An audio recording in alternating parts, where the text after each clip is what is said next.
Doctor बंधूकडे ते व्यापातून घडत नाही, पण निष्ठेने ज्ञानेश्वरी वाचणं, त्या ग्रंथावर श्रद्धा ठेवणं, त्या दिशेने त्यांची वाटचाल आहे.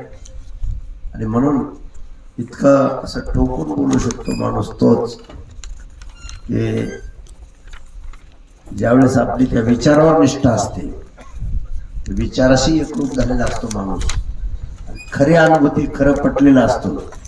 उत्कृष्ट प्रवचन त्यांनी सांगितलं, मला आनंद वाटला. या ठिकाणी ते बिडून दररोज येत आहेत आणि कीर्तन तर श्रवण करतात, पण गोड प्रवचन सांगितलं. खूप खूप आपल्या सर्व भाविक भक्तांच्या वतीने डॉक्टर भास्करराव राऊत यांना खूप धन्यवाद देतो, अभिनंदन करतो. आत्ता दोघांची जोड मी का घातली? दोघं एका विचाराची.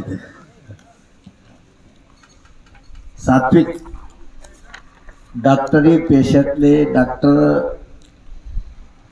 क्षेत्रातले हे संत आहेत, संत दोघंही संत आहेत. कारण जगाचा विचार करणार आहे, फक्त स्वतःचा विचार करणारा संत कधीच होऊ शकत नाही. जो जगाचा विचार करतो, कल्याणाचा, त्यांचं भलं व्हावं, तिथं नक्की संतत्व असतं. या ठिकाणी आत्ताच भास्करराव राऊत यांचं प्रवचन संपन्न झाले, गोड झाले, उत्कृष्ट झाले, त्यांना धन्यवाद. आणि दुसरे माझे परमस्नेही भगवानना चाकरवाडीच्या माऊलीनंतर त्यांची जी जबरदस्त श्रद्धा चाकरवाडीच्या माऊलीवर, त्याच्यानंतर नारायणदेव बाबा वाकीकर. मला असं जाणवतंय की आता अलीकडल्या काळात महाराज मंडळीत यांची जर खरी श्रद्धा जास्त कुणावर असेल तर ती माझ्यावर आहे. कारण माझ्या लक्षात येतं की त्यांचं माझ्यावर असणारं प्रेम हे काही दिले घेतल्यावर नसतं, पण माझं कार्य त्यांना आवडतंय. माझ्याकडे जे विचार, जे काही तत्व आहेत, त्यांना ते आवडतात. आणि म्हणून मी नाव टाकलं तसं अगोदर त्यांना विचारलं नाही की मी तुमचं प्रवचन ठेवणार आहे किंवा काय. एक सात्विक अंत. अहो, कोण डॉक्टर आहे असा की दररोज माणसाला, पेशंटला जीव घालणारा? तर नुसत्या पेशंटच नाही, त्यांच्याकडे आलेल्या सगळ्या नात्यागोत्याला जीव घालतात रोज. चहा तर किती बऱ्या प्या, 200-250 माणसं त्यांच्याकडे रोज जेवायला असते, 200-300च्या पुढं म्हणलं तरी. तर गोरगरिबाचा विचार करणारे डॉक्टर, आमचे डॉक्टर राजेंद्र, हो, राजेंद्र बाजीराव वीर साहेब. आता माझे ड्रायव्हर आहेत कागदे शिवाजीराव, कागदे मामा म्हणतो आम्ही त्यांना. रात्री त्यांचं स्वागत केलं. सगळ्या गेल्या मोरगावची पंगत होती, तर सगळे गावाले दुपारी पंगत आल्यावर 2-3 जण वाटा लावले स्वागत करून. पण संध्याकाळी आता मोरगावची पंगतीत कोणाचं नाव होतं, मग त्यांचं स्वागत केलं. माझे डॉक्टर, समजा माझा ड्रायव्हर बापूचा ड्रायव्हर आहे म्हणून त्यांच्या आईच्या डोळ्याचं ऑपरेशन झालं. आता 2 डोळ्याच्या ऑपरेशनला कमीत कमी 40,000 रुपये खर्च येतो. तर तुम्हाला सांगतो, डॉक्टर साहेबांनी फक्त लेन्सचा खर्च घेतला 15,000 रुपये, बाकी 25,000 रुपये त्याला सोडून दिले. बापूचे डॉक्टर ड्रायव्हर आहे.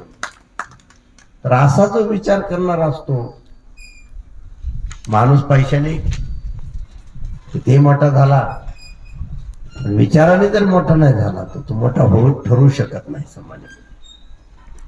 आणि म्हणून खरा विचार जगाच्या कल्याणा, संतांच्या विभूती, देह कष्टविती परोपकारी. जी माणसं नेहमी जगाच्या कल्याणाचा विचार करतात, जग सर्वांकडे सुखी व्हावं अशी ज्याची वृत्ती असते. संत, संत म्हणजे काय? संत तो ही एक अंतकम वृत्ती आहे.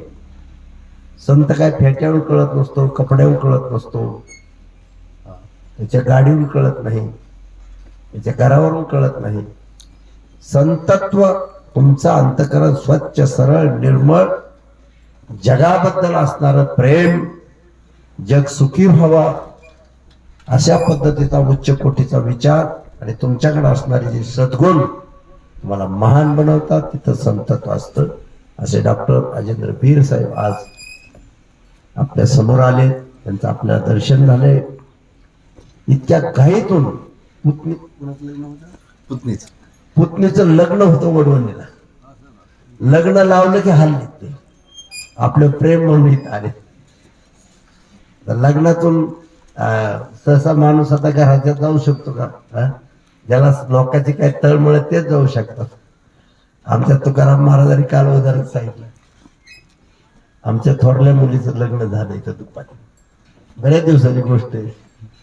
आणि माझं कीर्तन होतं ते कावळ्याच्या वाडीला, इटच्या पलीकडे. नाही कावळे मंदिर तिथं कोणतं गाव आहे? इटच्या पलीकडे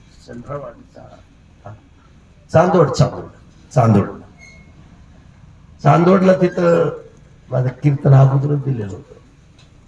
दुपारी लग्न लागल्यानंतर मी कुणालाच म्हणलो नाही. तात्याला म्हणलं नाही, भाऊला म्हणलं नाही, कुणालाच काही म्हणलं नाही. आता ते डोक्यात. त्या दिवशी पाहुणे रावळे वाट लावले, म्हणजे पाहुणे आपले भाच्याला दिली आमची थोरली मुलगी. कुणालाच म्हणलो नाही. बरोबर वेळ झाली, टायमिंग झाला की तुमचे सटाकलं. मुलीच्या लग्ना दिवशी तर मी कीर्तन करून गुपचूप आलो. कुणालाच माहिती होऊन दिली नाही. एक राहवत नसतोय. कारण चांगल्या विचाराने समाज जागा होत असतो. आणि समाजाला सद्विचार मिळाला. विचारा वाचून नप विजय समाधान. आत्मस्वरूपाचं यथार्थ ज्ञान चांगला विचार करून देतो आणि त्या माणसाच्या जीवनात सुख शांती समाधान आणतं. तसं डॉक्टर साहेब घरचं लग्न असताना सुद्धा ही संतत्वाची वृत्ती आहे. म्हणते का जाऊ द्या तिकडे प्रवचन, आपलं एवढं घरचं लग्न. जे भौतिकात माणसं अडकले, जे व्यवहारात माणसं अडकले, ते या गोष्टीला महत्व देत नसतात. का तर त्यांच्याकडे ते अज्ञान असतं. खोट्या गोष्टीला जो अतिमहत्व देतो तो माणूस अज्ञानी असतो. हो. आणि या ठिकाणी त्यांच्याकडे ते ज्ञानदृष्टी आहे. जगावर प्रेम करणारं व्यक्तिमत्व आहे, सज्जन असं व्यक्तिमत्व आहे. ते आपल्यात आले, त्यांना खूप खूप धन्यवाद देतो. या ठिकाणी सावता महाराज पुढे प्रवचन केलं. सावता महाराज, तुकाराम महाराजांनी उत्कृष्ट प्रवचन केलं, सावता महाराजांनी केलेलं, दोघांनी केलं. सावता महाराज पुढे पुढे नाही, इकडे इकडे इकडे बस.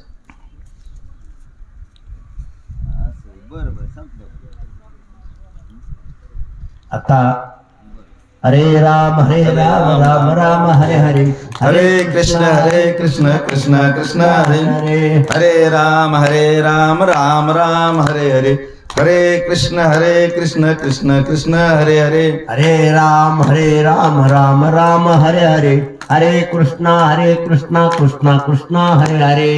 हरे राम राम हरे हरे, हरे कृष्ण कृष्ण कृष्ण हरे हरे. हरे राम राम राम हरे हरे, हरे कृष्णा कृष्ण कृष्ण हरे हरे. हरे राम राम हरे हरे, हरे कृष्ण कृष्ण कृष्ण हरे हरे. हरे राम राम राम हरे हरे, हरे कृष्णा कृष्ण कृष्ण हरे हरे. हरे राम राम हरे हरे, हरे कृष्ण कृष्ण कृष्ण हरे हरे. हरे राम राम राम हरे हरे, हरे कृष्णा कृष्ण कृष्ण हरे हरे. कुंडली गवर्ध हरी विठ्ठल श्री ज्ञानदेव तुकाराम पंढरीनाथ भगवान की जय. गुरु मौली ज्ञानेश्वर महाराज की जय. जगद्गुरु तुकाराम महाराज की जय. सद्गुरु ज्ञानेश्वर मौली महाराज साखरवडी की जय. सद्गुरु सुदामदेव बाबा गुरु बंगट स्वामी महाराज की जय. सद्गुरु शिवस्वरूप नारायण देव बाबा की जय. सद्गुरु रामकृष्ण बापू की जय. उपस्थित सर्व संत सज्जन की जय. अपने अपने माता पिता और गुरुओं की जय. आज के आनंद की जय. मात्रा स्पर्शास्तु कोणते शीतोष्ण सुख दुग्गदा आगमा पायिनो नित्या तांस तितिक्षस्व भारत. भगवान श्रीकृष्ण अर्जुनाला म्हणतात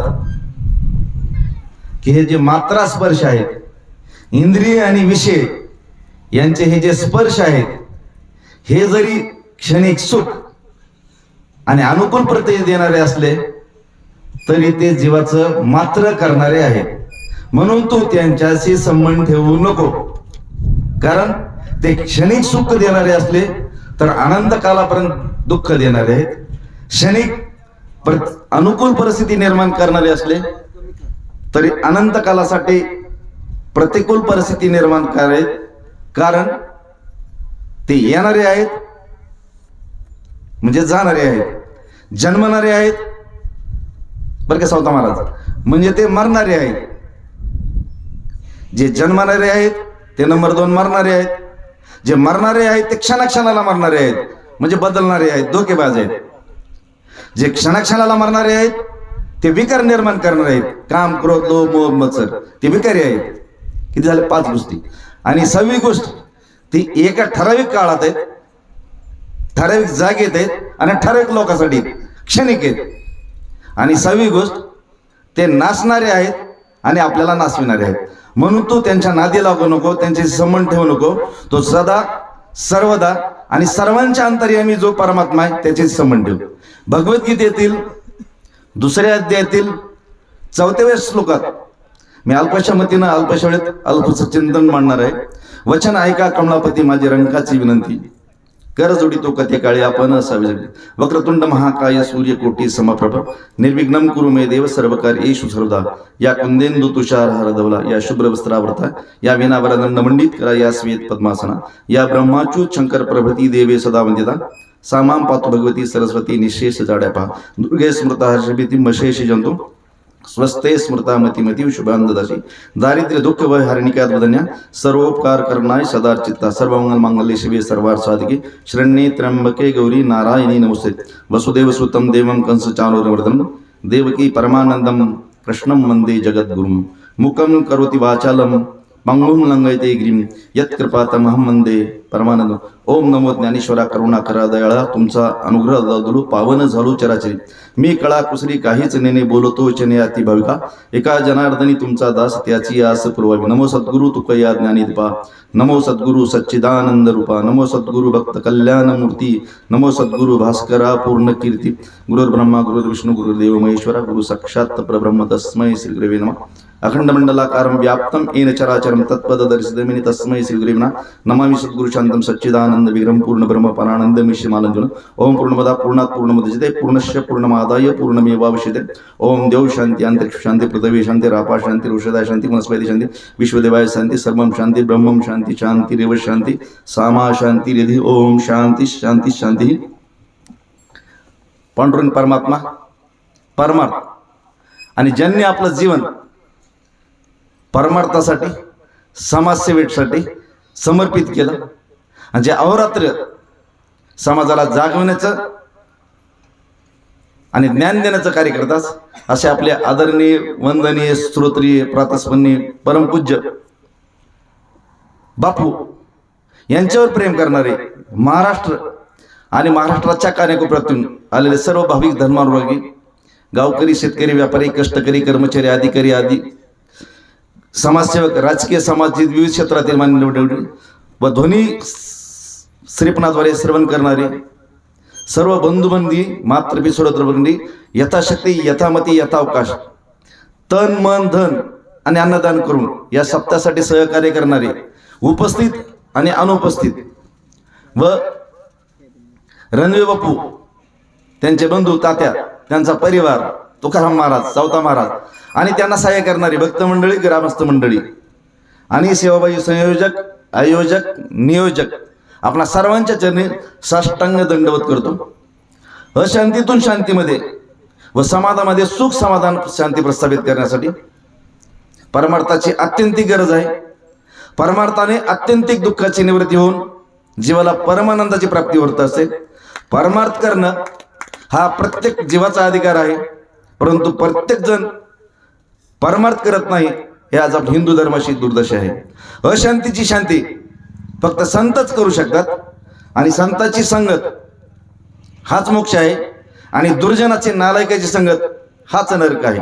सुखासाठी प्रयत्न करणारा जीवनामध्ये कधीही सुखी झालेला दिसत नाही, पण जो सुखाने आनंदाने प्रयत्न करतो तो जीवनामध्ये कधीही दुःखी होत नाही.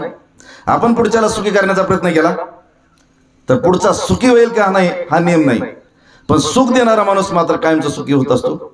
आपण पुढच्याला दुःख देण्याचा प्रयत्न केला तर पुढचा माणूस दुःखी होईल का नाही हा नियम नाही, पण दुःख देणारी माणसं मात्र कायमची सुखी दुःखी होत असतात. आपण समाजामध्ये निंदा द्वेष पेरले तर अनंत दिशांनी अनंत हातांनी आणि अनंत काळ परमात्मा आपल्यावर दुःखाचा वर्षाव करत असतो. पण आपण समाजामध्ये प्रेम भक्ती जर पेरली तर अनंत दिशांनी अनंत हातांनी अनंत काळ परमात्मा आपल्यावर सुखाचा वर्षाव करत असतो. आपण संसाराला आपलं मानलं तर संसार कधीच आपला होत नाही, उलट आपल्याला गुलाम बनवतो आणि आपलं शोषण करत राहतो. पण जर परमात्म्याला आपण आपलं मानलं तर परमात्मा आपला गुलाम होतो आणि आपलं रक्षण पोषण आणि शिक्षण करत असतो. आपल्यामुळं जर दुसऱ्याच्या डोळ्यात पाणी आलं तर आपलं जीवन निरर्थक समजायचं आणि आपल्यासाठी जर दुसऱ्याच्या डोळ्यात पाणी येत असेल तर आपलं जीवन सार्थक समजायचं. आपण संसारावर प्रेम केलं तर संसार आपला राग राग द्वेष केल्याशिवाय राहत नाही, पण परमात्म्याच्या नात्याने आपण जर संसारावर प्रेम केलं तर परमात्मा आपला कधीच राग राग किंवा द्वेष करत नाही. म्हणून हर कण में परमात्मा, हर तन में परमात्मा, हर मन में परमात्मा आणि हर क्षण में परमात्मा. प्रत्येक कणाकणात तनात तनात मनामनात आणि प्रत्येक क्षणात असलेल्या परमात्म्यावर प्रेम करावं. आपल्या अंतःकरणातील भेदभाव नष्ट होऊन सद्भाव जागृत व्हावा, द्वेषभाव नष्ट होऊन अद्वैत भाव निर्माण व्हावा आणि विषमता नष्ट होऊन समता निर्माण व्हावी व जिकडे पाहावे तिकडे सर्वमय गोविंद. आणि अवघेचे त्रिलोक्य आनंदाचे आता आणि अवघाचे संसार सुखाचा करीन आनंदे भरीन तिन्ही लोक. आपल्या अंतःकरणातील परपिडा पापरूपी अंधार नष्ट होऊन परोपकार पुण्यरूपी आत्मज्ञानाचा प्रकाश व्हावा. म्हणून लोकशिक्षण, समाज प्रबोधन, सर्वधर्मभाव, समता, एकता, बंधुता, व्यसनमुक्ती, विश्वकल्याण, विश्वशांती. सध्याच्या अस्थिर युगात बिघडत चाललेल्या मानवी मनाला स्थिरता प्राप्त करून देण्यासाठी संत आणि संताच्या विचाराची गरज आहे. माणसामध्ये प्रेम, समाजामध्ये प्रेम, समाज प्रेम वृद्धी, सहिष्णुता, सात्विकता प्राप्त होऊन आपला समाज सर्वांगपूर्ण संस्कारक्षम व्हावा व आपलं जीवन शुद्ध आणि समृद्ध व्हावे या सद्वितीने व दुष्टबुद्धी, दुष्प्रवृत्ती, दुर्व्यसनांची आहुती देण्यासाठी तथा अकालवृष्टी, अतिवृष्टी, नैसर्गिक प्रकोप वगैरेची निवृत्ती होऊन एक निरोगी, निर्व्यसनी, निर्व्यसनी, उद्योगी, स्वदेशी व्रताचं आचरण करून सुसंस्कृत आणि हुंडा न घेणारी भावी पिढी निर्माण होऊन आपल्या समाजामध्ये सुख, समाधान, शांती प्रस्थापित करण्यासाठी आपल्या सर्वांच्या सहयोगाने, सहकार्याने, सद्बुद्धीतून आणि उपस्थितीतून पांडुरंग परमात्माच्या कृपेनं सर्व संत महंत यांच्या कृपाशीर्वादानं व ज्यांनी जीवन आपल्या सर्वांच्या सेवेसाठी समर्पित केलंय, आपले असे सर्वांचे आदरणीय रणदिवे बापू, त्यांचा पूर्ण परिवार आणि त्यांना सहाय्य करणारे सेवाभावी संयोजक, आयोजक मंडळी, या सर्वांच्या उपस्थित सर्व साधू संतांच्या पादस्पर्शाने पाद पवित्र झालेल्या या वैकुंठगडमध्ये चैत्र महिन्यामध्ये ज्या ठिकाणी हनुमानजी आणि रामजीचे अवतार झालेत, अशा पवित्र काळात आपणा सर्वांच्या उपस्थित राहण्याचा योग आला, हे मी माझं परम भाग्य समजतो. या शब्दामध्ये आपल्याला खूप साधू संतांच्या विचारांचा, आचारांचा आणि प्रसादाचा लाभ झालेला आहे. या माझ्या पुढे वयोवृद्ध, तपोवृद्ध, ज्ञानवृद्ध आणि अधिकारवृद्ध, वयानं, तपानं, ज्ञानानं, अधिकाराने मी आपल्यापेक्षा लहान आहे. कसलीच योग्यता, पात्रता माझ्याकडे नाही. त्यामुळे मी आपल्याला मार्गदर्शन करण्यासाठी नसून बापूंनी मला जो आदेश दिला त्या आदेशाचं पालन म्हणून आपला सर्वांचा आशीर्वाद आणि दर्शन घेण्यासाठी उभा आहे. इथं बसण्याचं कारण म्हणजे बापूंचं प्रेम, संत कृपा झाली आणि इमारत फळाला. धरिती ज्या हाते संत कृपावंत. बरं का सावता महाराज, पांडुरंग पाळी लाला त्यांचा आणि संतांची ये पायी हा माझा विश्वास. सर्व भावे दास झालो त्यांचा. तर इथं बसण्याचं पहिल्यांदा बापू म्हणले इथं माणसं नाहीत. इथं याच्या अगोदर 2 गोष्टी सांगतो. तर माणसं नसलेले मला आवडतं, तर मला काही बोलता येत नाही. बापूला म्हणलं महाराजांचं सरांचं मी ऐकायला आलोय. बापू म्हणले बोला, पण मी बोलण्यासाठी नाही, तर 2-3 गोष्टी सांगतो. गाडी असते ना आपल्या 4 व्हीलर, तिची किंमत किती असते? 10 लाखापर्यंत. सेकंड हँड घेतलं 1 लाखामध्ये येते, 1-2 लाखात. पण 10 लाख विमानतळ करायचं असेल तर त्याला किती रुपये लागतात? बरं का स्वतः महाराज, 100 कोटी. मग 100 कोटीचं विमान आपण गाडीमध्ये बसलो तर ते विमान काय करते? असं चलत का डायरेक्ट उडतंय? ते चलत जमिनीवर 1-2 किलोमीटर, आणि 2 किलोमीटर चाललं की उड्डाण मारतात, ते वर जातं. बरोबर आहे ना? मग जर इथून उड्डाण मारलं तर ते डायरेक्ट कुठं जातं? बापू आम्ही विमानात गेलो हरिद्वारला, इथून उड्डाण मारलं औरंगाबादून, ते डायरेक्ट गेलं तिकडं डेहराडूनला. 1000-2000 किलोमीटर त्यांनी 1-अर्ध्या घंट्यामध्ये अंतर कापलं. पण जर आपण विमानात बसलो, बरं का सावता महाराज, आणि आपण जर जमिनीवरच चलत चलत डेहराडूनला गेलो तर त्या विमानाची काही किंमत आहे का? विमानात आणि त्या सेकंड हँड 4 व्हीलर, समजा लाखाची 4 व्हीलर, त्याच्यात काही फरक झाला का? विमान जर असेल तर त्याची किंमत कधी? उड्डाण घेतल्यानंतर. तसं तुम्ही आम्ही विमान आहेत, तुम्ही आम्ही विमान आहेत. आपल्याला जन्म फक्त आहार, निद्रा, भय, मैथून याच्यासाठी नाही. कारण जे 84 लाख युनिट ह्याच्यामध्ये फक्त एकच कार्यक्रम आहे, आहार, निद्रा, भय आणि मैथून. 5वी गोष्ट त्यांच्याकडे नाही. मग आपलं जीवन जर आहार, निद्रा, भय, मैथून स्वार्थासाठी झालं तर त्या 4 व्हीलरमध्ये, म्हणजे आपलं जे विमान आहे ते आपण खाली चलून त्याचं अपमान करायला. तर आपल्याला जो मनुष्य भेटला हा उड्डाण मारण्यासाठी. बापूचा मला फोन आला की तुमचं कीर्तन करायचंय. मला एकदम टेन्शन आलं एकदम. म्हणलं बापूला हा विचार कुठला, म्हणजे कळला कसं काय? तर डॉक्टर साहेब आहेत, सकाळी ते योग प्राणायामला आमची भेट होत असते सोमवारी, आणि मी काय करतो, गीता सांगत असतो 10 मिनिटांमध्ये. दर सोमवारी गीता सांगतो, आणि ते रनिंग करता करता ते ऐकतात. मग त्यांना कळलं की हे गीता कळतात, म्हणून त्यांनी बापूला सांगितलं. आणि बापूचा मला कीर्तनासाठी फोन आला, मला टेन्शन आलं. बापूला म्हणलं मला काही येत बी नाही, काहीच नाही. पण पुन्हा त्यांचं ते पत्रिकेमध्ये नाव बघितलं. मग मला आता ह्या विमानाने उड्डाण केल्याशिवाय पर्याय नाही. इथे येऊन आपल्याला काहीतरी बोलावंच लागणार आहे. दुसरी एक गोष्ट सांगतो, आपल्या दिल्लीला किती जण गेले? दिल्ली बघितलेले आहेत कुणी? 4 धामला गेलोत ना. मग 4 धामला जातात, सगळ्या गाड्या दिल्लीहूनच जातात. तर दिल्लीला एक स्वामीनारायणचं एक मंदिर आहे, त्याची किंमत आहे 5000 कोटी. किती किंमत आहे? आता मध्ये काल परवा नरेंद्र मोदींनी त्याचं उद्घाटन केलं 500 एकरमध्ये. कुठं केलं? सौदी अरेबमध्ये. ज्या सौदी अरेबमध्ये तुम्ही त्या धर्माच्या विरुद्ध काही वागले की तुमचं एकतर हात तोडले जातात, पाय तोडले जातात किंवा फाशी दिला जाते. मुस्लिम धर्म सोडून कोरोनाच्या व्यतिरिक्त काही बी जरी केलं तर तुम्ही काफिर झाले, आणि काफिरला एकच सजा आहे की देहदंड. मग त्या सौदी अरेबमध्ये जिथं तुम्हाला मुस्लिम सोडून काहीच करता येत नाही, तुम्ही जर काही केलं की हात तोडतात, पाय तोडतात, मुंडकं तोडतात, जिवंत मारतात, तुम्हाला जिवंत ठेवत नाहीत. मग अशा मुस्लिम कंट्रीमध्ये नरेंद्र मोदी सांगितलं की मला हिंदू मंदिर बांधवायचंय. त्यावेळेस तिथल्या राजाने काय सांगितलं की तुम्ही आज दिवसभर जेवढं चालतात तेवढी जागा तुमची. किती? ते 500 एकरवर त्यांनी फिरले. तर 500 एकर पूर्ण जागा त्यांनी मंदिराला दिली, आणि तिथं ते मंदिर बांधलं. ते मंदिर आपल्या अयोध्येचं मंदिर आहे, त्याच्यापेक्षा 10 पट मोठं आहे. आणि ते कुणाचं आहे? स्वामीनारायण. तर स्वामीनारायणचे भारतातले मंदिर सुद्धा 5-5 हजार कोटीपर्यंत आहेत. तर आपल्याला वाटेल की त्या मंदिरामध्ये रामाची मूर्ती नाही, कृष्णाची नाही, देवाची नाही, फक्त स्वामीनारायणची मंदिर आहे. मग जिथं देवाची मूर्ती नाही, फक्त एका संताची मूर्ती, मग त्यांचं मंदिर 5-5 हजार कोटीचं का बांधलं?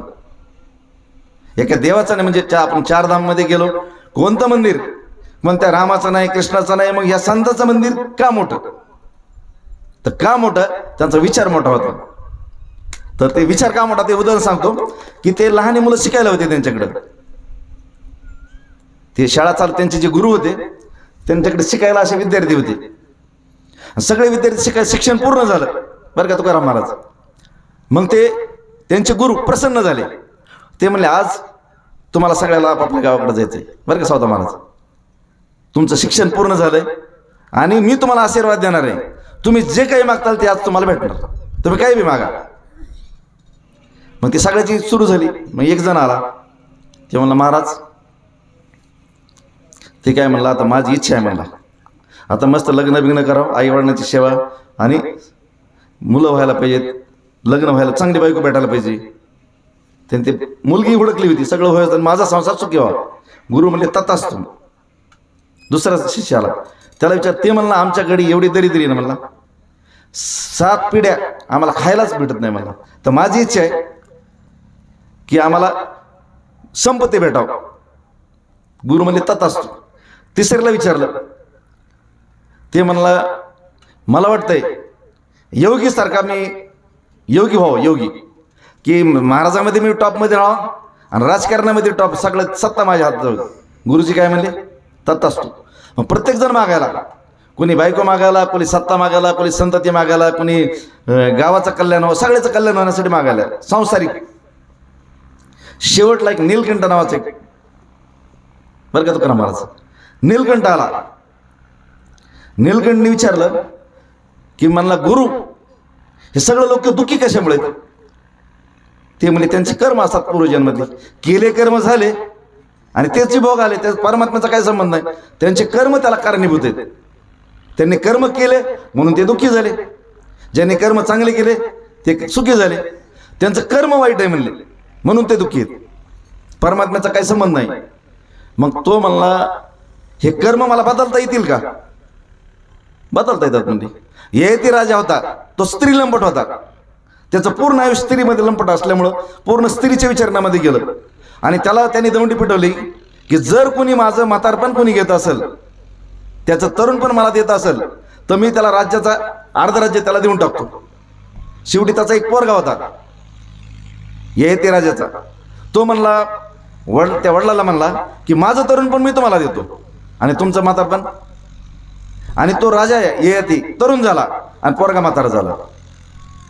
ठीक आहे म्हणले. मग एक काम करा म्हणले, जगामध्ये जेवढे लोक, जगामध्ये जेवढे प्राणी आहेत, मुंगीपासून ब्रह्मदेवापर्यंत सगळ्यांचं दुःख माझ्याकडे टाका म्हणले आणि मला 84 लाख किती एक एक विनी कोटी कोटी वेळा 84 लाख विनी आहेत ना, एक एक विनी कोटी, मला प्रत्येक विनीमध्ये कोटी कोटी वेळेस जरी जन्म दिला तरी चालेल, पण त्यांचं सगळं दुःख माझ्या पदरात टाका आणि त्यांना सुखी करा आणि त्यांना दुःखी करू नका.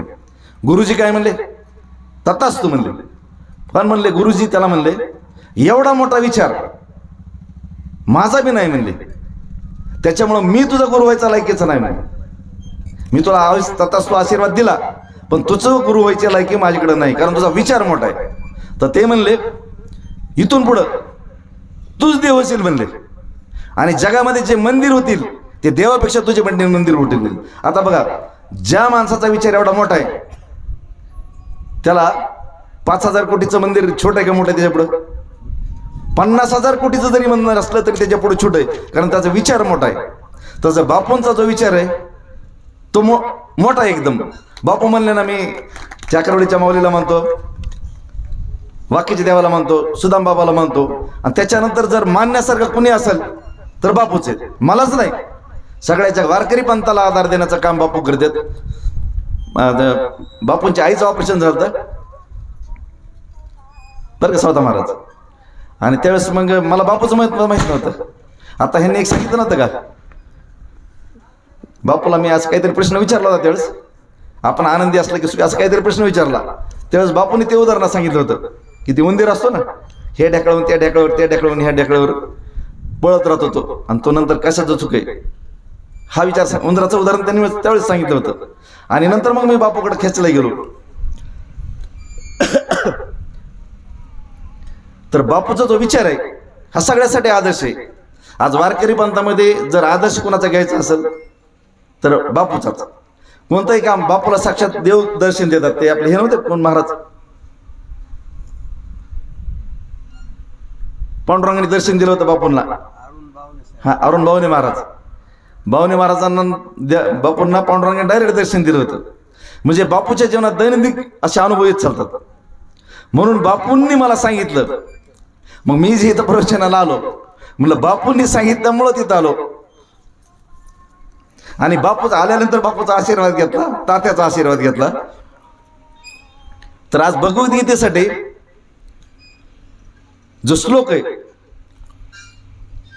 तो मात्रा स्पर्शस्तु कोणते, शीतोष्ण सुख दुःखदा आगमा पायनो नित्यास तास दीक्षाचो भारत. मी म्हणतो माझ्या पाठीमध्ये ते कधी 3 वेळेस म्हणायचं. मात्रा स्पर्श असतो कोणते, शीतोष्ण सुख दुःखदा आगमा पायनो नित्या तास ते दीक्षाचो भारत. मात्रा स्पर्श असतो कोणते, शीतोष्ण सुख दुःखदा आगमा पायुनो नित्या तांस ते दीक्षाचो भारत. मात्रा स्पर्श असतो कोणते, शीतोष्ण सुख दुःखदा आगमा पायुनो नित्या तांस ते दीक्षाचो भारत. कारण हे गीतेची अक्षरे जितकी कर्णद्वारे रेगती तेतुले होय पुरे अश्वमेध यज्ञ की माऊली म्हणतात. कानाच्या महाद्वारी गीता गजर जेत करी प्रकाश होता महाराज. तेच सृष्टीची यादीवरी जायची पापा. हे ज्ञानेश्वर माऊली म्हणतात की या जीवन जन्मल्यापासून मरेपर्यंत 84 लाख विनीमध्ये एक विनी कोटी वेळी जन्म.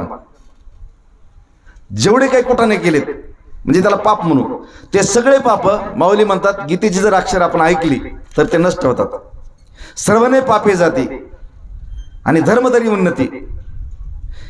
गीता निष्कपट माय चुकोनी ताने हिंडे जेवाय ते माय पोता भेटी वय धर्म तुमचा.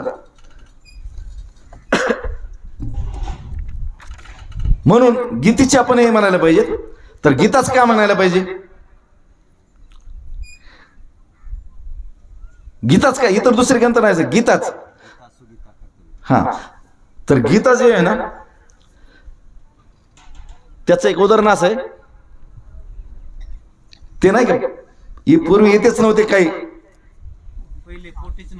हा, पहिले शून्य होतं, काहीच नव्हतं. पण परमात्म्याच्या मनात इच्छा निर्माण झाली की आपण काय करायचं, द्वैत निर्माण केले. त्यांनी माया निर्माण केली आणि 84 लाख योनी निर्माण केली. 84 लाख योनी आहार निद्रा भय मैथुनांच्या सामान्य भेद धर्मोही तेशामध्ये कोणी न आणि धर्मेनेही ना पशुभी समाना. की आहार निद्रा भय मैथुन याच्या पुढे ती काही जाईना. आणि परमात्म्याला काही समाधान वाटत ना की मी 84 लाख योनी केली, पण यातला एक जण बी नामस्मरण करत नाही, संत संगती करत नाही आणि सेवा एकामेकाला खातोय फक्त. धारा मारा झोडा कापाचे जोडा का असलाच कार्यक्रम चालू आहे. ह्यात उद्धार कधी होणार यांचा. मग परमात्म्याने काय केलं, मनुष्य नावाचा प्राणी तयार केला. आणि परमात्मा काय करायचा, गवळणी त्या सगळे खाली यायचे, खेळ खेळायचे आणि परत चालले जायचे. पण कालांतराने हा जो माणूस आहे ना, खेळाची जी साधनं आहेत त्याला आपलं म्हणायला लागला, मी माझं करायला लागला. आणि त्याला वर जाणं योग्य वाटलं नाही. मग परमात्मा वर जायचा आणि खालचे जे जीव आहेत ते विषयात अडकले आणि विषयालाच माझं म्हणायला लागले आणि मग पुनर्जन्मात अडकले. मग ह्या विषयामध्ये अडकलेल्या जीवाची प्रगती करायची असेल, सद्गती करायची असेल, उद्धार करायचा असेल तर देवाला वाटलं की आपण काहीतरी करायला पाहिजे. मग देवाने पहिला मार्ग केला वेद, दुसरं आहे उपनिषद आणि तिसरं गीता. ते 3 मार्ग, वैदिक मार्ग, दार्शनिक मार्ग आणि स्मार्त प्रस्थानत्रय मार्ग. वैदिक मार्ग सगळ्यासाठी नाही, त्याला जन्मता ब्राह्मण लागतंय किंवा बुद्धीने तरी ब्राह्मण लागतंय. मग हा ब्राह्मणेतर समाजाला त्याचा काही फायदा नाही. मग दुसरा जो आहे दार्शनिक, याच्यामध्ये सूत्र असतात, ब्रह्मसूत्र, ते अतिशय क्लिष्ट असतात. एका सूत्राचे हजारो अर्थ निघत चालतात, तर त्याला बुद्धी लागते, तर बुद्धी बिन आपल्याकडे नाही. तिसरी गोष्ट गीता. गीतामध्ये श्लोक आहेत आणि कोणताही जात वेश धर्म देश सकाळच येते आहे अधिकार आणि कलियुगी उद्धार हरीच्या नामी. तर गीता सगळ्यासाठी जे काही संत निर्माण झालेत भारतात असतील हे असतील किंवा धर्म असतील हे गीता वाचूनच पंथ निर्माण झालेत. जेवढे काही पंथ निर्माण झालेत ते सगळे पंथाच्या मुळाशी जर गेलं तर गीता आहे. आणि गीता ही कशी आत्म्यातली भाषा आहे ती.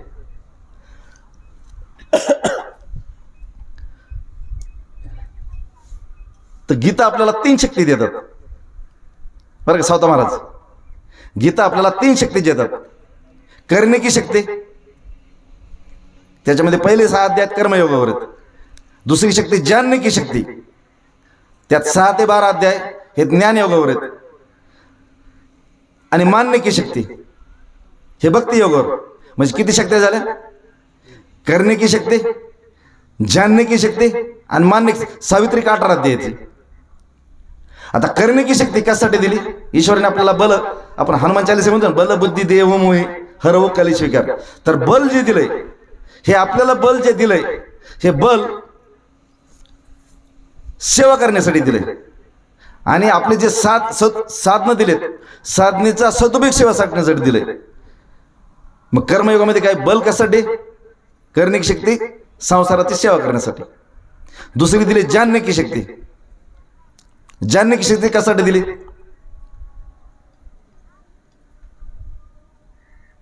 बरं का सावता महाराज. तर 5 गोष्टी या जन्मात आल्यानंतर आपण पहिला प्रश्न स्वतःला विचारायचा, मी शरीरात आलो कुठून? मृत्यूनंतर मला जायचंय कुठं? शरीरात कुणी पाठवलं? कशासाठी पाठवलं? आणि मी आहे कोण? म्हणजे स्वतःला जाणण्यासाठी. पण आपण स्वतःला जाणतो का? आपण ह्याचं त्याचं मोजबाप काढतो आणि त्या मोजबाप काढण्यामध्ये आपली शक्ती नष्ट होते. तिसरी शक्ती मान्य की शक्ती. मान्य की शक्ती कोणासाठी? की माझा परमात्म्याशी काय संबंध आहे. बरं का तुकाराम महाराज. मान्य की शक्ती माझा परमात्म्याशी काय संबंध आहे हा परमात्म्याला मानण्यासाठी. पण आपण परमात्म्याशी संबंध मानता विषयाची मात्रा स्पर्शाची संबंध जोडतो आणि आपण नरकात जातो. मग मान्य की शक्ती. आता 2 शक्ती आहेत. आपण जे शिकलेले पोरं असतात ना, शिकलेले पोरं उलट करतात नेमकं. जी मान्य की शक्ती कशासाठी? परमात्म्याला मानण्यासाठी. आणि जाणणे की शक्ती स्वतःला जाणण्यासाठी. आता आपल्याला जाणायचंय स्वतःला. हे मी म्हणजे हे शरीर आहे का? स्थूल शरीर आहे का? सूक्ष्म शरीर आहे का? कारण शरीर आहे का? महाकारण शरीर आहे का? का तोरी अवस्था? मी कोण आहे नेमकं? मी शरीर आहे का शरीर आहे? म्हणजे ह्या प्रकृतीला जाणण्यासाठी. हे शरीर म्हणजे प्रकृतीच आहे ना. मग जाणण्याची शक्ती ही प्रकृतीला जाणण्यासाठी आणि मानण्याची शक्ती कोणाला मानण्यासाठी? परमात्म्याला जाणण्यासाठी. तर परमात्मा आपला पिता आहे आणि प्रकृती आपली माता आहे. प्रकृती आपली माता आहे आणि परमात्मा. तर हे शरीर जे बनलं ते प्रकृतीपासून बनलं आणि याच्यामध्ये जो आत्मा परमात्मा हा आत्मरूपाने राहतो. मग प्रकृतीच्या नादाने जे काही आपण मूर्खपणा करतो तो आपल्या दुःखाला कारणीभूत आहे. आणि जो परमात्म्याच्या नात्याने जे आपण काय करतो, काय मी उद्धार पावेल, काय कृपा करेल लागेल, त्या गोष्टीने आपला उद्धार होतो. आपण प्रकृतीच्या नादी लागलं की आपली अधोगती आणि परमात्म्याच्या लागली की आपली सद्गती. मग शहाणे शिकलेले मुलं काय करतात? आईला जाणायचं असते आणि परमात्म्याला वडिलाला मानायचं असते. पण नेमके शिकलेले विद्यार्थी उलट करतात. परमात्म्याला जाण्याचा प्रयत्न करतात आणि प्रकृतीला मानायचा प्रयत्न करतात. ते सगळ्या गोष्टीला मानतात. हे निसर्गाला मानतात ते पण परमात्म्याला मानत नाहीत. परमात्म्याला जाण्याचा प्रयत्न करतात. आता घोटाळा कसा होतो? समजा जर आपण आता आपण आई कशी ओळखतो? आपल्या आईला जाणतो का मानतो? आपण माझी आई हे मी कशी ठरवली? मी जाणली का मानली? जाणली. नाही तर नसती, जर माझी आई नसती तर मी मानली असती. पण आईला जाणतो का मानतो? जाणतो. जिच्यापासून माझा नाळ तुटला ती माझी आई. मग ती आई सांगते ही मग तुझे वडील आहेत. आता वडिलाला जाणलं का मानलं? हा, मानलं. तिने सांगितलं मग ते वडील आहेत. आपण त्यांना मानलंय, जाणलं नाही. पण शिकलेले व्यक्तीने जर म्हणलं की हे माझे वडीलच आहेत का, मला जाणायचे. एखाद्याने ठरवलं की हे वडील माझे कशावरून आणि मला जाणायचंय, मग जाणण्यासाठी काय करावं लागलं डॉक्टर, माझं जीन्स टेस्ट करावं लागतील. आणि त्या जीन्समध्ये माझ्या वडिलाचे किती माणसं आहेत त्या गावामध्ये ज्याच्याबद्दल मला संशय आहे. मी या वडिलाचा नाही, ह्या वडिलाचा, त्या सगळ्यांचे जीन टेस्ट करावं लागतील की माझे वडील कोण आहेत.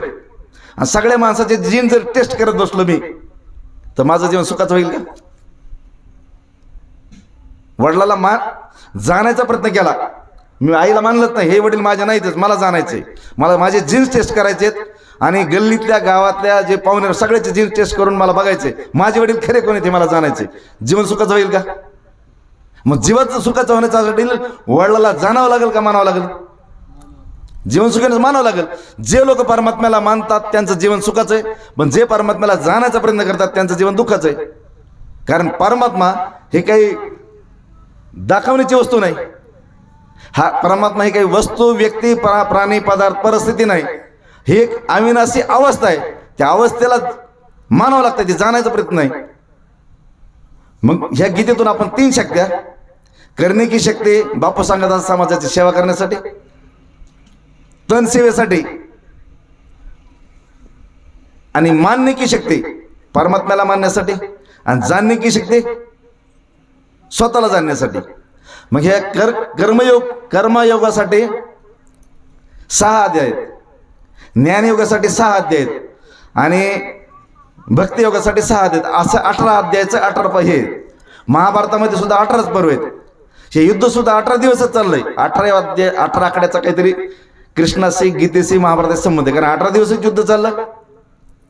18च अध्याय आहेत, 18च महापर्व आहेत, म्हणजे 18 आकडा काहीतरी वेगळा आहे. आणि त्या 18 अध्याय गीतेचे मान देवाने आपण ज्या आहे त्या परिस्थितीत, आपण नाही टाइम, प्लेस, पर्सन, विज्ञानामध्ये असं आहे ना, टाइम, प्लेस, पर्सन. टाइम म्हणजे काळ, प्लेस म्हणजे जागा, आणि पर्सन म्हणजे लोक. आहे त्या काळी, आहे त्या समयी, आहे त्या स्थळी, बरं का, आहे त्या शरीरात, आहे त्या सान्निध्यात, आणि आहे त्या परिस्थितीत सुखी राहण्याची व्यवस्था देवाने केलेली आहे. पण आहे त्या माणूस सुखी का? कारण माणूस नसलेल्या स्थितीचा, नसलेल्या स्थळाचा, नसलेल्या समयाचा, नसलेल्या शरीराचा, नसलेल्या परिस्थितीचा आणि नसलेल्या सान्निध्याचा विचार करतो आणि माणूस दुःखी होतो. आपल्याला जर सुखी व्हायचं असेल तर आहे त्या परिस्थितीला स्वीकारणे. आणि गीता आपल्या जीवनाचा आधार बनला पाहिजे. गीता ज्यांच्या जीवनाचा आधार बनला ते संत ज्ञानेश्वर झाले, तुकाराम झाले, महात्मा गांधी झाले, राम झाले, कृष्ण झाले. ज्यांनी जीवनाचा आधार गीता बनविले ते महापुरुष, संत झाले, महंत, भगवंत झाले. पण ज्यांनी जीवनाचा आधार गीता नाही बनविली, विषय विकार बनल, त्यांचं जीवन दुःखाचं झालं. आपल्याला जीवन जर सुखाचं व्हायचं असेल तर गीता आपल्या जीवनाचा आधार बनले पाहिजे. आणि गीता जर आधार बनली तर ह्या गीतेला 18 अध्याय कशामुळं, प्रत्येक अध्यायाचा आपण म्हणजे आपल्याला कळला पाहिजे. एकदा ते योग प्राणायामचं शिबिर होतं बरं का, आणि शिंदे सर आम्हाला सांगायचे, तर माझा आम्ही शिबिर घेतले तिथं. तर 3:30ला उठून तिथं जावं लागायचं, पहाटे 4ला. मग पहाटे 4, 4:30ला आम्ही गेलो. तिथं मुसळधार पाऊस सुरू झाला आणि तिथं कुणीच आलं नाही पुन्हा. मग शिंदे सर म्हणले कशाला घ्यायचंय म्हणले. मी म्हणलं कशाला घ्यायचंय म्हणजे आपल्याला घ्यायचंय ना म्हणलं. ती म्हणली कुणीच नाही. म्हणलं कुणीच नाही काय म्हणलं, आपण तर आहेत ना म्हणलं, कुणी असून आहेत म्हणलं, आपण आहेत ना म्हणलं. ती म्हणली 18च मुली. म्हणलं बस झालं ना, आपल्याला काय करायचं म्हणलं, आपल्याला तरी कुठे येते, आपल्याला 18 मुली बस झाल्या. आणि कुणी नसलं तरी हे समजा नसलं, हे खुर्ची आहे, टेबल आहे, ते बाकडे बिकडे चारामध्ये परमात्मा माणसाचं असावं काय गरज. आणि माणसाची गरज असते तर प्रभू रामचंद्राने माणसाची, देवाची, दानवाची मदत घेतली असती, त्यांनी माकडाचीच मदत दिली. आपल्याला काहीच गरज नाही म्हणलं, 18 बस झाले. मग तिथं मी काय केलं, 18 जणांना बोलवलं. म्हणलं आता योग प्राणायाम जाऊ द्या म्हणलं, तुम्हाला गीता माहिती कोण लिहिली म्हणजे काहीच माहित नाही, ज्ञानेश्वरी कोण लिहिली काहीच माहित नाही, काहीच माहित नाही म्हणली. आणि ही परिस्थिती आहे ना आता सध्या लय भयानक परिस्थिती. एक छोटा मुलगा असा माझ्याकडे आला, असा छोटाच, तो ते हिंदीत बोलायचा बरं का बाबा, हिंदीतच बोलायचा. आम्ही म्हणले गुजराती काय पोरग नाही म्हणलं, आमचंच आहे म्हणले. मग तुमचं कोण आहे म्हणले. म्हणलं माझं आमचा पोरगा आहे म्हणले. म्हणलं तुम्ही खेड्यातले शेतकरी, म्हशी बिशी सांभाळणारे, आणि हिंदीत आणि गुजराती कसं बोलते. ते म्हणले ते मोबाईलमुळे झालं म्हणले. म्हणलं पण त्याला मराठी यायला पाहिजे थोडी, येतच नाही म्हणे मराठी. म्हणलं असं कसं काय, आई वडील ते बोलतात ना म्हणलं, तरी म्हणले त्याला मराठी येतच नाही म्हणे, हिंदीच येते. म्हणलं तसं कसं काय होतं असं म्हणलं. ती म्हणले बघा ती हिंदीत बोलायला ते मोबाईलच्या नादी लागलं म्हणले. त्या गेम्समुळे त्याला हिंदी यायली म्हणले. येणारे पाहुणे सुद्धा त्याला हिंदीतच बोलतात. शाळेतले सर सुद्धा त्यांना माहित नाही हे म्हणजे मराठा समाजातला आहे म्हणजे आपला, त्यांना वाटलं गुजराती बिजराती असून ते शाळेतले सर बी त्याला हिंदीमध्येच बोलतात. मित्रही हिंदीत बोलतात, घरातलेही माणसं हिंदीत बोलतात, गल्लीतही म्हणतात, ते पूर्ण हिंदी बोलायला. पण म्हणलं ह्याला ज्ञानेश्वरी ते काही कळणार ना म्हणलं बरं का. ते म्हणले आम्हालाच लई काळजी पडली म्हणले बरं का सावता महाराज, ह्याला सुधाराव कसं. सगळ्यांनी प्रयत्न केले म्हणले पण त्याला मराठी काही येत नाही. म्हणलं लय सोपं आहे म्हणलं त्याला सुधारायचं. म्हणलं कसं. मी त्याला घेतलं, त्याला म्हणलं हे कोण आहे रे. नाही मालूम नाही मेरे को कुछ. म्हणलं काही नाही. मग ये देख ना कोण आहे, कितने जण या. ती मला 3 जण, लेकिन कोण आहे म्हणलं मालूमच नाही म्हणलं. बघा म्हणलं त्याला तेच माहीत नाही म्हणलं, कारण तुम्ही त्याला हे दाखवलं नाही म्हणलं, त्याच्यामुळे त्याने मोबाईल बघितला. तुम्ही त्याला हे दाखवा म्हणलं की त्याला, तर म्हणलं हे बघण्यासाठी त्याला तुम्हाला काय करावं लागेल म्हणलं, तुम्हाला पंढरपूरला जावं लागेल म्हणलं. आणि तुम्ही गेले नाहीत म्हणलं पंढरपूरला. त्याला नेलं नाही, पांडुरंग दाखवला नाही, चंद्रभागा नदीर नाही, काहीच नाही. त्याला काय करणार नाही पांडुरंग कोण येते हे माऊलीत म्हणलं. हे बघण्यासाठी तुम्हाला कुठं जावं लागेल, आळंदीला. मग तू आळंदी दूर आहे तर चाकरवडीची माऊली दाखवा त्यांना. म्हणलं तुम्ही काय करा, पांडुरंगाच्या वाऱ्या सुरू करा. ते पोरग कडावर जाताना विचारले नदी काय हे काय ते विचारित जाईल, त्याची क्युरिसिटी वाढेल. तर ते म्हणले बरं का बापू, ते म्हणले राव लय सोपं सांगितलं म्हणले तुम्ही, आम्हाला कुणीच सांगितलं नाही माझं. मी म्हणलं ते हरिपाठ त्या मुलाच्या गळ्यात ठेवलं. त्याला म्हणलं पुढच्या वेळेस तो पाठ झाला पाहिजे म्हणलं. ती म्हणलं मेरे को आता नाही, तेरे को हिंदी आती हे कैसं नाही आता. तर त्याच्या मनात विचार दिला आणि त्यांना म्हणलं तुम्ही पंढरपूरची नाही वारी झाली तर चाकरवडीची वारी करा, ह्या मुलासाठी करा. आणि हे जर बिघडलं तर तुम्हाला घातक आहे, राष्ट्राला घातक आहे. हे जर आताच तुम्ही नाही सुधारलं, तुम्ही ह्याला इकडे वाऱ्या सुरू करा, पांडुरंगाची वारी सुरू करा, चाकरवडीची वारी सुरू करा. ह्या जर वाऱ्या आपण केल्या तर इकडच्या खायच्या प्यायच्या लपड्याच्या वाऱ्या बंद होतात. ज्यांनी इकडच्या वाऱ्या सुरू केल्या तिकडच्या वाऱ्यात अडकतच नाहीत. हा विचार त्याला सांगितला. तो त्यांना एवढा पटला ना, ती म्हणले ते बरं का बाबू, ती म्हणलं राव तुम्ही लय चांगलं सांगितलं आम्हाला. मी म्हणलं मग चांगलं सांगितलंय ना तर ह्या घरात आई वडील तुम्हाला बी घ्या म्हणलं हरिपाठ, तुम्ही वाचायला सुरुवात करा. ती विचारली हे काय, हे प्राणी का देव आहे, देव कुठं असतोय काय, हा विचार त्याच्या डोक्यात घातल्यानंतर तो येणार म्हणले. तसं तर आपल्या जीवनात जर सुख पाहिजे असेल तर गीता काय हे आपल्याला कळायला पाहिजे. मग त्या 18 मुलीला मी काय केलं, त्यांना म्हणलं पहिल्या अध्यायाचं नाव सांग. ते म्हणे आम्हाला गीताच माहित नाही तर अध्यायाचं नाव काय. मग प्रत्येकाला मी त्यांची नावं सांगितली बरं का सावता महाराज. आणि त्यांना म्हणलं तुम्ही काहीच नाही लक्षात ठेवायचं, फक्त मी आता नाव काय सांगितलं तुमचं नाव पहिलं की अर्जुन विषा देवगुणा, एवढंच लक्षात राहते म्हणलं. एखाद्याने शिवी दिली तर माणूस मरेपर्यंत विसरत नाही. आणि मी नाव तुम्हाला, तुम्ही ते लक्षात ठेवायचं. तुमचं नाव काय म्हणलं, अर्जुन विषा देवगुणा. सगळ्याला त्यांचे नाव टाकले, 18 अध्यायाचे 18 नाव. आता मी म्हणलं प्रत्येकाला तुमचं नाव विचारेल, तुम्ही नाव सांगायचे. प्रत्येकाला विचारलं, त्यांनी नाव सांगितले. त्यांना म्हणलं ह्याचा अर्थ माहिती आहे का तुम्हाला, अर्जुन विषाद म्हणजे काय. ते म्हणलं काय नाही माहिती.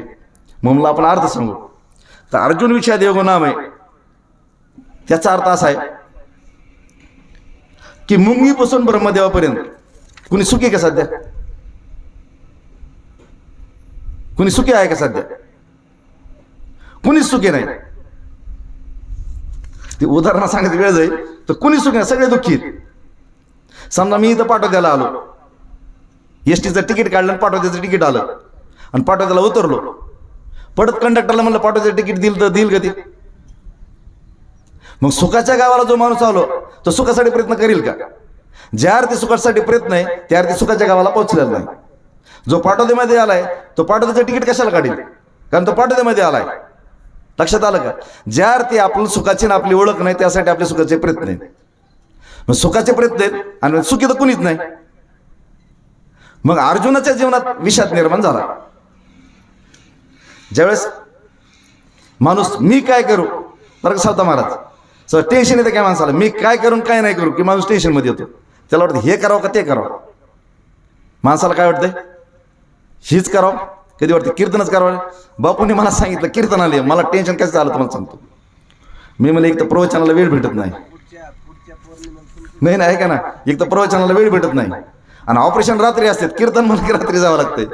आणि कीर्तनाला लोक असतात, प्रवचनाला लोक नसतात ना, म्हणजे बोलायला काही येत नाही. कमी पाण्यात पोहायचं म्हणल्यावर टेन्शन नाही.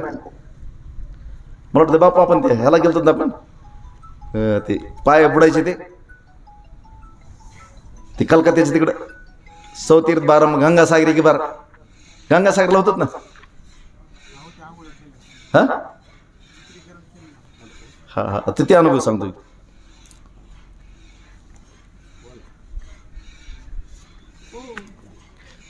नाही सांगायचं स्टॉक मी सकाळपर्यंत सांगतो, सकाळी 6 पर्यंत.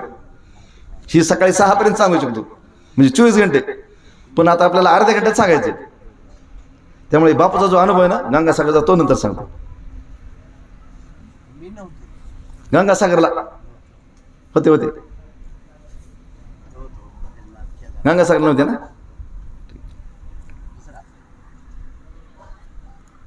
तर भगवद्गीता जो पहिला अध्याय अर्जुन विषाद योगो नाम, ज्यावेळेस आपल्या जीवनात विषाद निर्माण होतो आणि मी काय करू आणि काय नाही करू या द्विधा मनस्थित होतो, त्यावेळेस माणूस हे बी करीत नाही आणि ते बी करीत नाही, कर्तव्य निष्क्रिय होतो.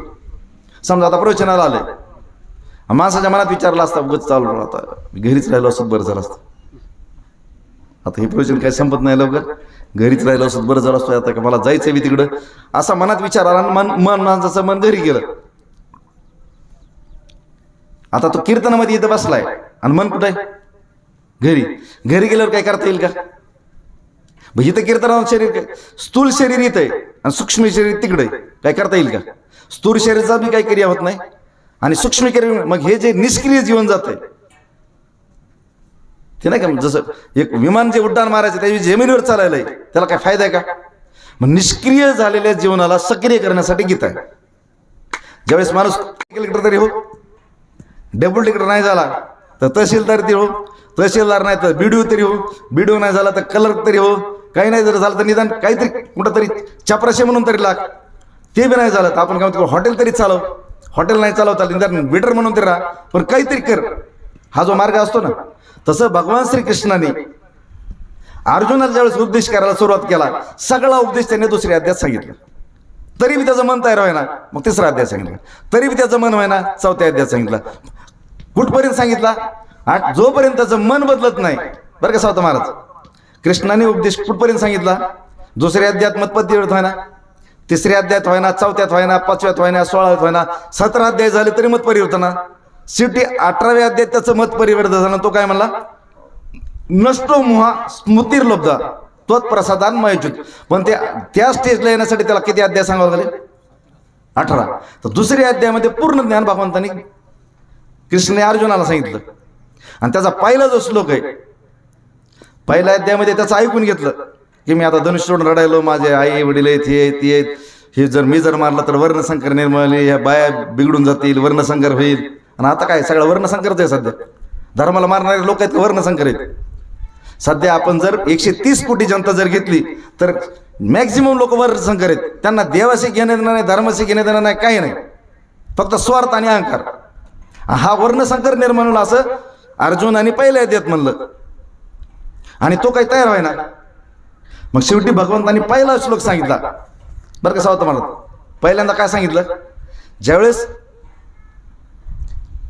अर्जुनाने म्हणजे कृष्णाने अर्जुनाला उपदेश सांगितला, पहिली ओळ आहे असोचानन व सोचस्त्वम प्रज्ञावादाच भाष्य गतासून अगतासूनच नानु सोचून तू पंडिता. दुसरं नत्वे वाम जातो नासम नत्वे जनाधिपा. हा भविष्याम सर्वे महिता परम देहिनिस्मता देहे कोमारामी देहांतर प्राप्ती धीर सत्र मुयती. बर का? नाही स्वपन महाराज अगदी जास्त आहे. आणि मी प्रवचन करताना बरं का, प्रवचन करताना बापूला सांगितलं होतं मी फक्त स्वपन महाराजालाच प्रवचन करणार, मी दुसऱ्याला करणार नाही. म्हणून मी आल्याला विचारलं तुकाराम महाराजाला स्वपन महाराज कुठे आहेत, त्यांना बोला. हा सावता महाराजांना. तर त्यांचा अभ्यास जास्त आहे, त्यांचे ज्ञानेश्वरी पाठ आहे, गीता पाठ आहे, सगळे श्लोक पाठ आहेत. आणि 4था श्लोक येतो 14वा मात्रा स्पर्शास्तु कोणतेय शीतोष्ण सुख दुःखता. हा 2ऱ्या अध्यायाचं नाव काय? सांख्य योगो नाम. सांख्य म्हणजे काय? ज्ञान. तर ज्ञान काय? हे शरीर मारणार आहे. बापू सांगणार शरीर मारणारं शरीर म्हणत असतात. मग 2रा अध्याय येतो मरणारं शरीर आहे आणि अमर आत्मा आहे. बापूचं कीर्तनात सारखं असते, मरणारं शरीर आहे म्हणत असतात. ते मरणारं शरीर, हा मरणारं शरीर आहे, पण तू मरणार नाहीस, तो आत्मा आहेस. बघा बापूचा जो 2रा अध्याय ना, त्याच्या 2ऱ्या अध्यायात की मरणारं शरीर आणि अमर आत्मा. अविनाशी शरीर आणि नासक शरीर आणि अविनाशी परमात्मा. तर दोन गोष्टीत मरणारं काय? नासवान शरीर आणि अमर आत्मा. आता आत्मा हे आपलं स्वरूप आहे आणि शरीर आपलं रूप आहे. आत्मा काय आपलं स्वरूप आणि शरीर रूप आहे. तर शरीर आपल्याला पाच आहेत: स्थूल शरीर, सूक्ष्म शरीर, कारण शरीर, महाकारण शरीर, तुरी अवस्था. हा, तर संपणार काय? हे रूप आहे आपलं. हे रूप नासक आहे आणि आत्मा कसा आहे? अविनाशी. तर स्वरूप अविनाशी हे आपलं स्वरूप आहे आणि रूप हे आपलं. तर रूपाला जर बघायचं असेल बरं का ताई, रूपाला बघण्यासाठी आपण कुठे जातो? आरशात जातो. ते आरसाही फुटतंय आणि रूप टिकून राहतंय का? समजा लग्नात आपल्याला आरसा आला, ती बाई लग्न झाल्यापासून म्हातारी वयपर्यंत बघते, तिचं रूप राहतंय की? ते जे रूप लग्नात होतं, वरात येत होतं, ते नातोपंत झाल्यावर ते रूप राहतंय का? आरसाच असेल तसा राहतो, पण रूप राहतंय का? रूपात बदल होत चालतात आणि रूपाला आपण स्वरूप मानतो. जसं रूपामध्ये बदल होईल तसं आपण सुखी दुखी होत चालतो. आपल्याला जर जीवनात सुखी राहायचं तर काय आपल्याला आपलं स्वरूप कळायला पाहिजे. आपण रूपाच्या नादी नाही, रूपाचे संबंध नाही ठेवायला पाहिजे, कारण रूपाचा संबंध मात्र स्पर्शाचा संबंध आहे. रूपाचे 5 ड्रॉबॅक सांगतो. रूप काय होतं? जन्मत आहे आणि नष्ट होते. बरं का सावता महाराज, रूप जन्मत, हे रूप हे जन्मत आहे आणि नष्ट होते. दुसरी गोष्ट, नष्ट होते म्हणजे क्षणाक्षणाला मरते. लहानपणीचं तरुणपणात नाही, तरुणपणाचं माता ते बदलत चालतंय. बदलतंय म्हणजे धोकेबाज आहे. आपण रूपाची पार्टी म्हणजे धोकेबाज पार्टी, गद्दाराची पार्टी ही धोकेबाज आहे. तिसरी गोष्ट आहे, हे बदलतंय म्हणजे विकार निर्माण करते. मी माझं करते, काम, क्रोध, लोभ निर्माण करते. हे निर्माण काय करते? हे शरीर आहे ना, स्थूल शरीर, सूक्ष्म शरीर, हे काम, क्रोध, लोभ निर्माण करते. चौथी गोष्ट, ती एकदिशी आहे, ती व्यापक नाही. आणि पाचवी गोष्ट, नष्ट होते आणि नाशविते आपल्याला. मग आपल्याला जर अमरत्वाची प्राप्ती करायची असेल तर या रूपाचे कॅरेक्टर आपल्याला लक्षात पाहिजे. रूप बघण्यासाठी आपण सारखं आरशात जातो आणि त्या रूपाच्या नादी लागतो, ते रूप आपल्याला धोक्यात घेतोय. मग आपण रूप सुधारायला प्रयत्न करायचा का स्वरूपाकडे जायचं? जे विसरले त्याची जाणी हाली, जे स्वरूपाला विसरले आणि रूपाला स्वरूप मानायले, जे विसरले त्याची थोर झाली हानी, असं काहीतरी आहे ना आपण. मग हा, विसरले त्याची हा थोर झाली हानी. तर आपल्याला विसरायचं नाही. काय विसरायचं नाही? आपलं स्वरूप. मग स्वरूप जर बघायचं असेल तर आपल्याला आरशाकडे नाही जायला पाहिजे. आपल्याला ह्या आरशाकडे जायला पाहिजे. हे माझं स्वरूप कसं आहे? हे ज्ञानेश्वरीकडे जायला पाहिजे, हरिपाठाकडे जायला पाहिजे, गीतेकडे जायला पाहिजे, बायबलकडे जायला पाहिजे, कुराणकडे जायला पाहिजे किंवा संताकडे जायला पाहिजे. आपण त्यांच्याकडे गेलं तर आपल्याला स्वरूपाची अनुभूती येईल.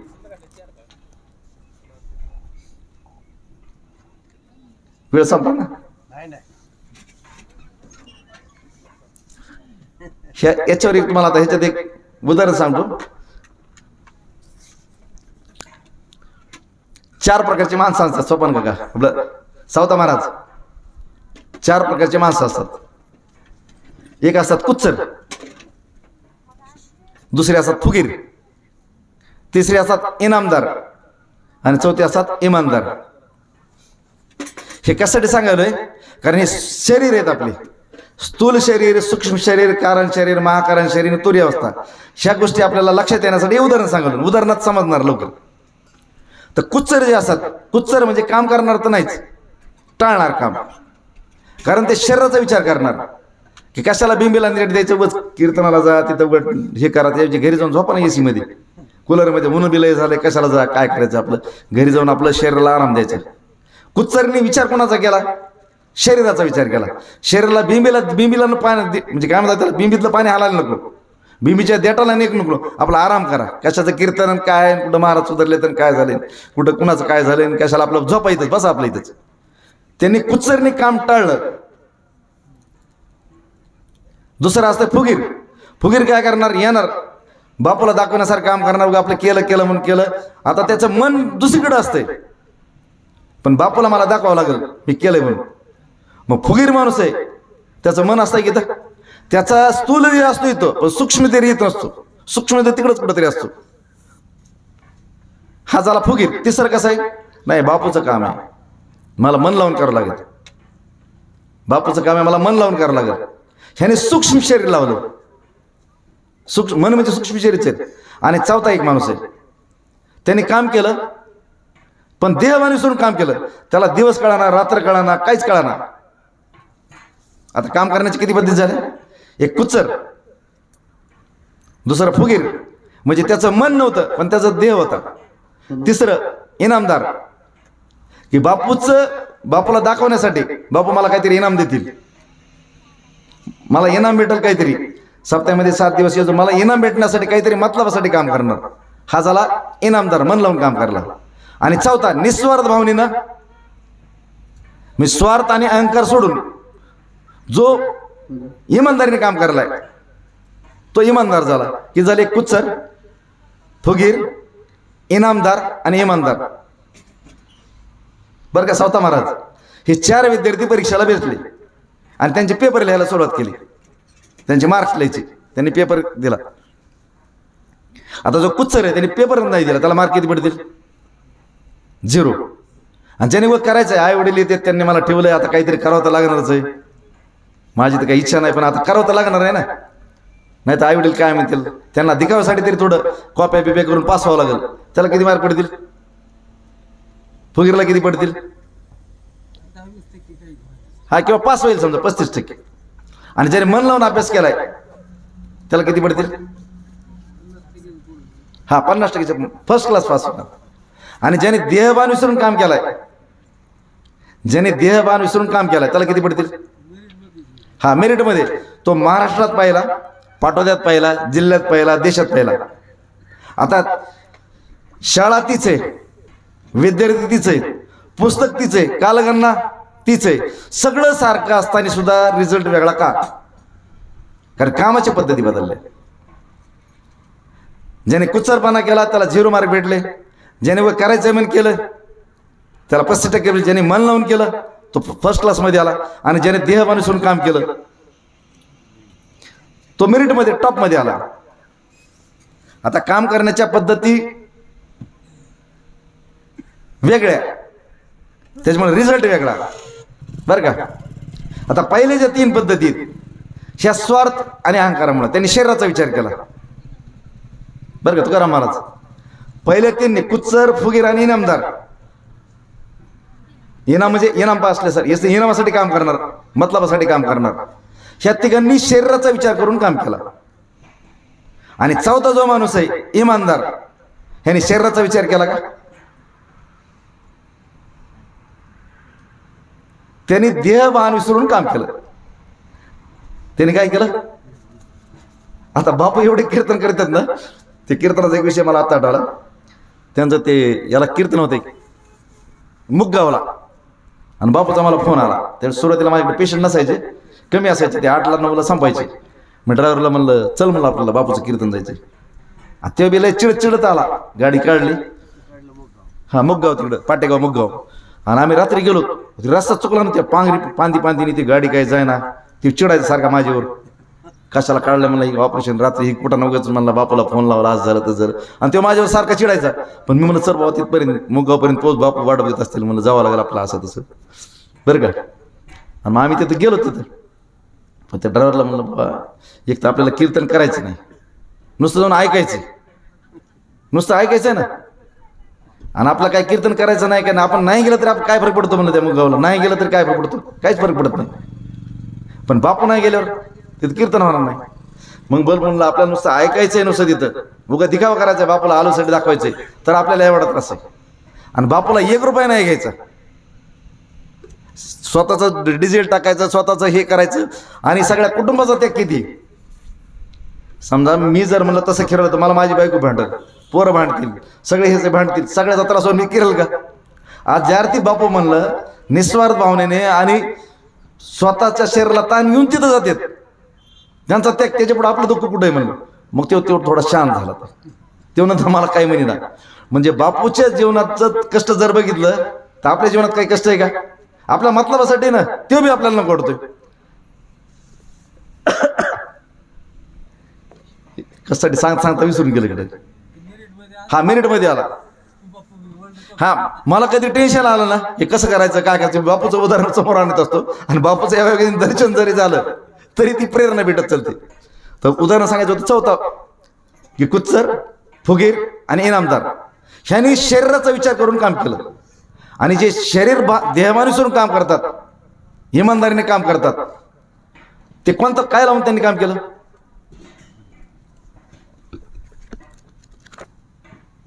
चौथा महाराज पहिल्या 3 शारीरिक पातळीवर काम केलं, चौथ्याने तर देहमानुसरून काम केलं. त्यांनी काय लावलं? ताकद कशाची? त्यांनी आत्म्याची लावली. त्यांनी स्वरूपाची ताकद, स्वरूपातून त्यांनी काम केलं. पहिल्या तिघांनी काय केलं? रूपातून काम केलं. आणि ह्यांनी स्वरूपातून काम केलं. है का नाही महाराज? शरीर लावलं म्हणजे रूप लावलं. ज्याने रूप लावून काम केलं त्याचा फळ वेगळं आहे, आणि ज्याने स्वरूपातून काम केलं त्याचं फळ वेगळं आहे. आता लक्षात घ्या, स्वरूपातून रूपात काय फरक आहे? हे जे स्वरूप आहे ना, बरं का डॉक्टर साहेब, स्वरूप आपलं एक तर कसं आहे, जन्मतय मरतय, जन्मतय मरतय. तिसरी गोष्ट, ते धोकेबाज आहे.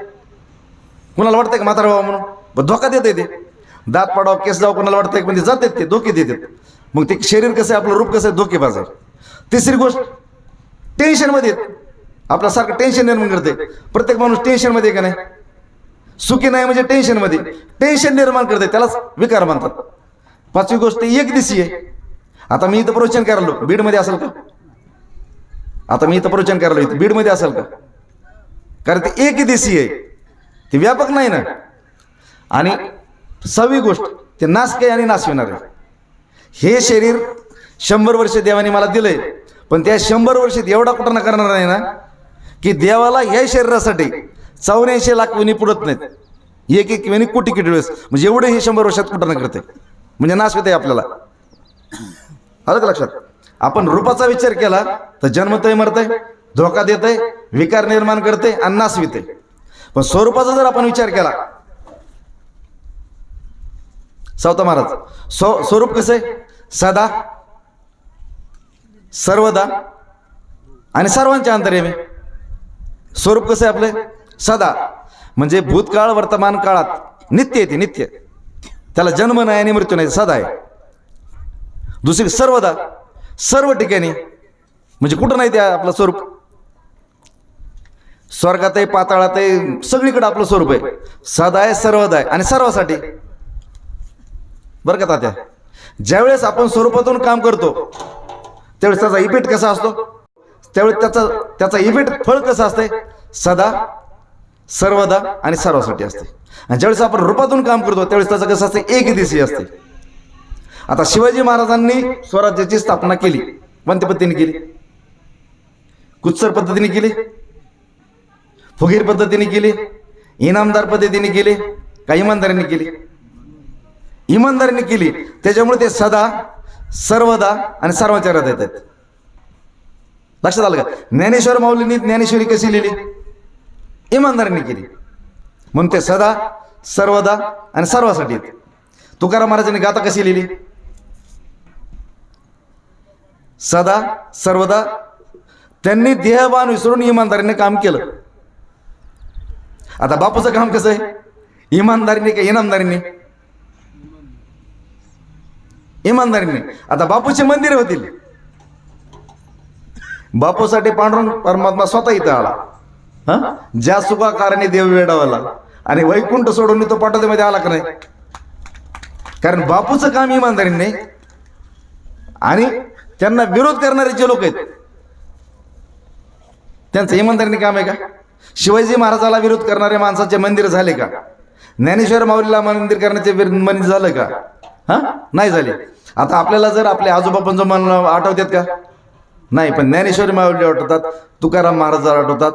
आणि जर आपण त्यांच्या पद्धतीनं काम केलं तर आपले जे नातूपंत ते सुद्धा आपल्याला आठवणार नाहीत का?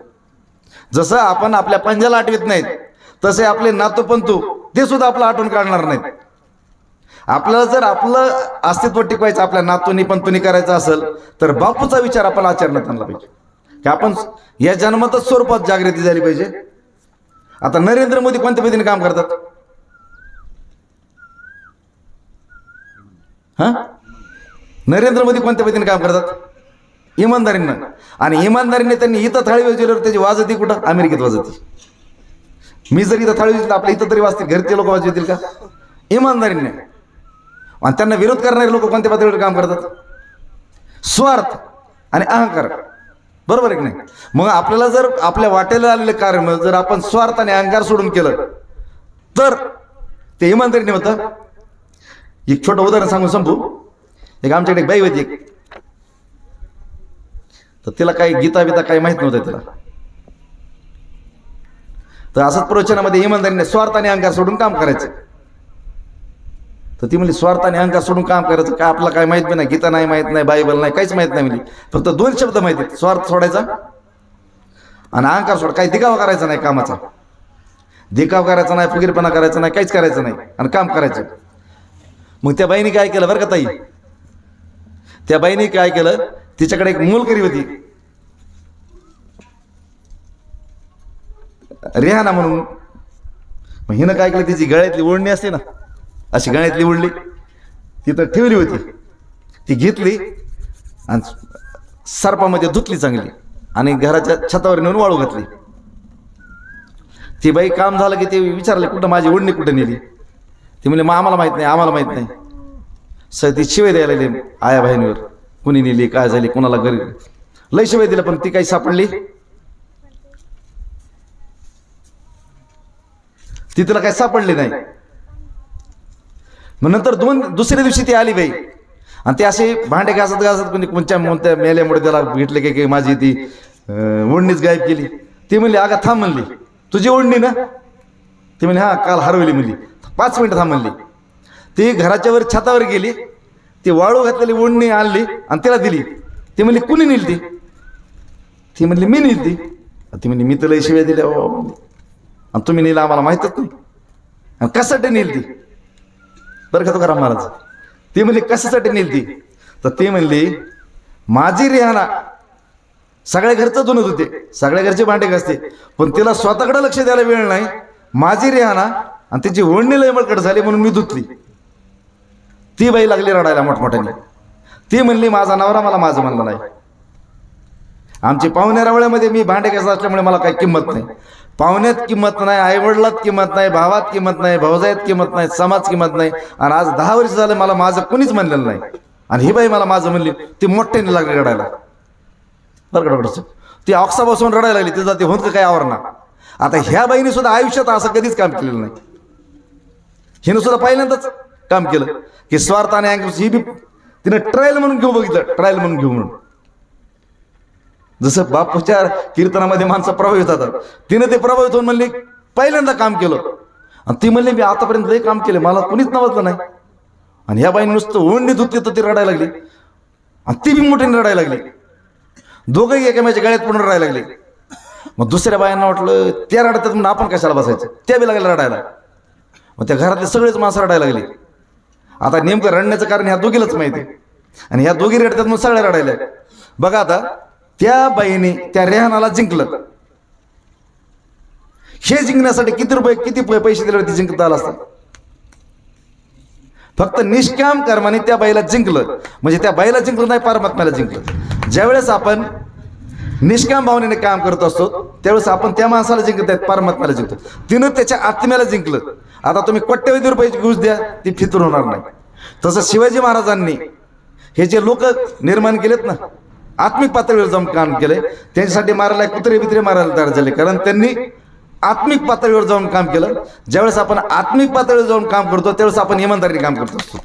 आणि ज्यावेळेस आपण आत्मिक पातळीवर न जाता शारीरिक पातळीवर जातो त्यावेळेस आपण गद्दारीने काम करतो.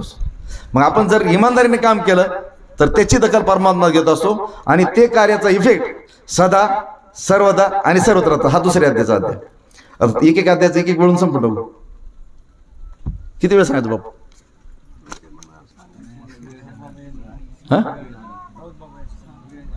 हा ठीक आहे, 10 मिनिटात सोडतो.